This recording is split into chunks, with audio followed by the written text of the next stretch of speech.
नमस्कार मित्रांनो, मी उमेश यादव जयू। आज आपण या व्हिडिओमध्ये रानभाजी भारंगी याबद्दल थोडक्यात माहिती घेणार आहोत। बघा, हे सर्व इथे जंगल आहे।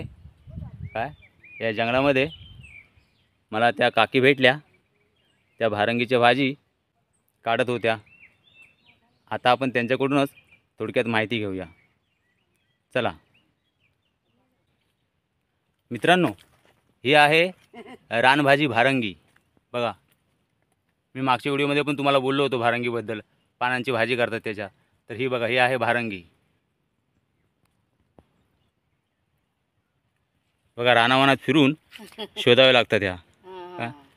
बघा, ह्या काकी आहेत, त्यात ही भाजी शोधत शोधत आलेली आहे रानभाजी। तर तिला ही भारंगी सापडली आहे, ती बघा आता काढते।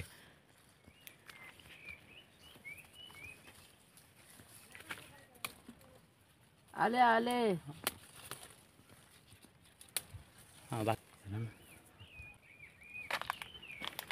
बघा, ह्या काकी आहेत। ह्या काकीने एवढी रानामध्ये बघा, हे सर्व रानोमाळ आहे, काय जंगल झाडी आहे। इथे त्यांनी जंगलात फिरून ही भारंगी भाजी त्यांनी कुटलेली आहे, झाडावरची ताजी फडफडीत। काय आता आपण या काकीनेच विचारूया की ही भाजी कशी करतात ती। नमस्कार काकी।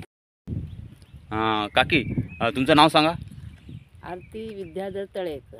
हां, तरळे तळेकर, तळ्याचे तुम्ही राहणार आहे। हां, बरं, मला सांगा, तुम्ही आता ही भाजी कुठलात या रानात फिरून, काय या भाजीचं नाव सांगा।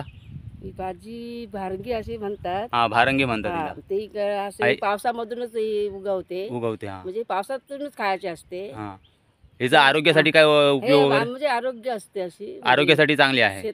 शेतातली भाजी हां, रानात वगैरे तयार झालेली। बरं, ही कशी बनवतात ती थोडक्यात सांगा बघू। भाजी म्हणजे प्रकार असं काय, ते पहिल्यांदा उकडून वगैरे खायची, उकडून टाकून गाळ टाकून देतात काढून। हां, म्हणजे आम्ही केली ती उकळून टाकली नाही, भाजलेली, चिरली, फक्त धुतली। हां, नेहमीप्रमाणे जे आपण पालेभाज्या करतो तशा प्रकारे तुम्ही ती धुतली, चिरलात वगैरे आणि खोबऱ्याचं, खोबरा वगैरे, मिरची वगैरे टाकून, मिरची वगैरे घालून कसं होतात। काही लोक चण्याची डाळ पण टाकतात, डाळ टाकून करतात, चण्याची डाळ टाकून पण किंवा करतात। मसाला टाकून करतात हां, अशी। मिरची किंवा मसाला टाकून आपण ही भाजी बनवली, चांगली स्वच्छ मस्त झाली, स्वच्छ धुवून चिरली, धुतली वगैरे आणि तशी केली, मग खायला चवीची चविष्ट वाटते ना खायला, मस्त। अजून काय सांगाल याच्याबद्दल, जरा अधिक माहिती थोडक्यात अजून करतात ते आपलं पहिले लोक करायचे म्हणून खायचे, म्हणजे तुम्हाला उकळून टाकायचे। आता त्याला अर्क काय राहिला, उकळून टाकून म्हणजे राब जायला चवीला कशी आहे, तुरट वगैरे अशी कडू लागते म्हणून ते उकळून टाकतात ना, म्हणजे पाणी जातं, म्हणजे उकडून थोडंसं ते पिळून घेतली तर त्याला तुरट चुरा करून म्हणजे जो कडवटपणा असतो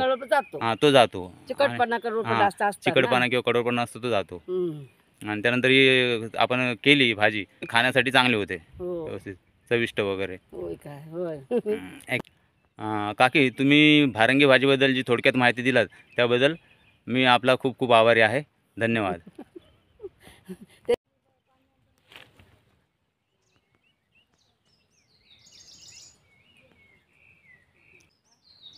मित्रांनो, भारंगी भाजीचा माझा हा व्हिडिओ आपणास कसा वाटला ते नक्कीच सांगा। धन्यवाद।